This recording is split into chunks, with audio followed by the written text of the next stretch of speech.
It's a good listen. New single, Shine a Light, is out August 19th.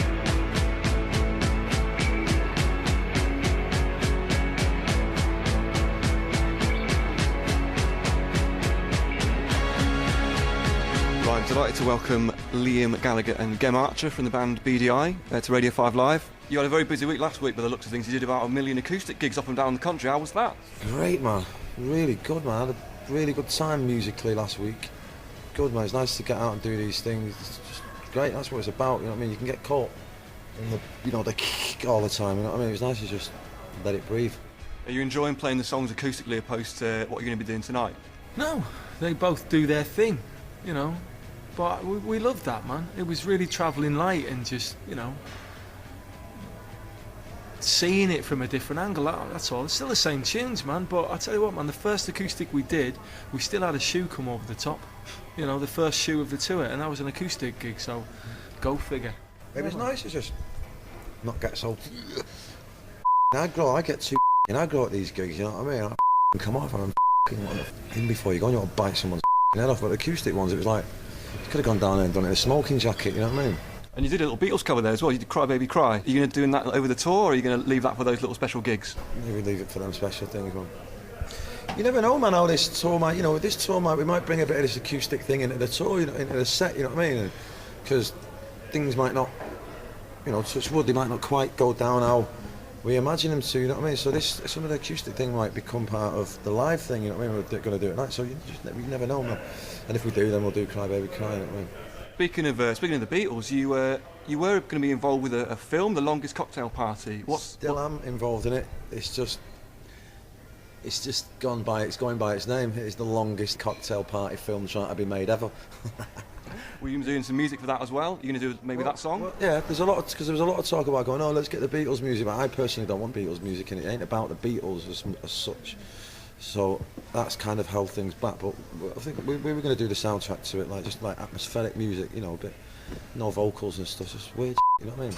Yeah. Speaking of atmospheric, you brought in Dave Sitek for the new record, and I've had the pleasure of having it for the last couple of weeks. What can I say? It's like cinematic, but it seemed like a bit of a culture shock. Him coming in from his background and your background, was it a bit of a culture shock in the studio? He's a music head, and it wasn't nowhere near as much of a culture shock as what you would think on paper. He knew what he was doing, man. I know his friends were a bit weirded out that he was going to come to Richmond and work, you know, with a band like us in the winter, but it was the right move at the right time. He can sniff the right shit out, Dave, and that, you know. But we didn't go in to make a cinematic record either, or a moody record, or whatever. We all collided. I saw my universal gleam.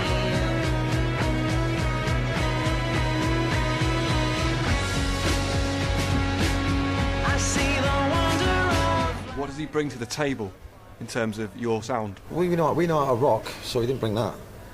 I guess he brought in the chill side of it, you know what I mean, the ambient side of it, because we don't really do that much. So he just I don't know, he just sort of just got rid of a load of stuff, you know what I mean, that we kind of don't need, you know what I mean. We had a bit of a clear out, so there's a lot of that kind of like just standing on the edge, just sort of like just outside, just going, letting the magic happen, you know what I mean. We don't know what the happened in that studio, to be quite honest, man. But whatever happened, someone pressed play and record, and that's what happened, I guess. If there's one track you think that really that you started out as a song that completely changed, maybe with his help. Second Bite of the Apple. Yeah? Yeah. The world is up if you're tough enough. The world is up if you're tough enough. The world is up if you're tough enough. How did that start and how did it finish? There was a lot more like the Small Faces when we had it. I wrote it on the piano, and it had a whole different feel to it, really. So we tried it live in the studio, and then Dave went, "Hey, do you fancy coming in, have a little powwow?" And we did, and then that just took a whole different shape in about 7 hours, man.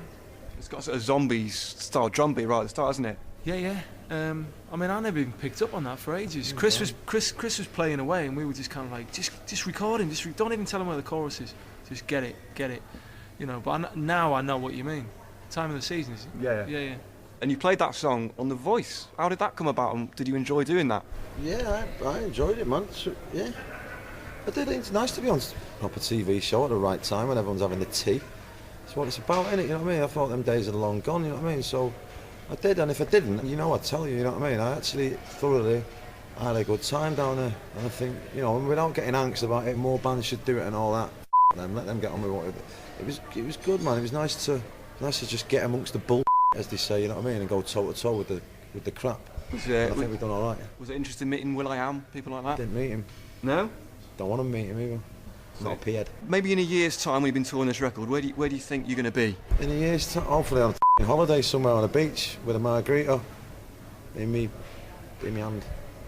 Would you work with Dave again? Dave Sitek? Yeah. Yeah, man. But not on holiday. You can never be too sure what all is behind your door.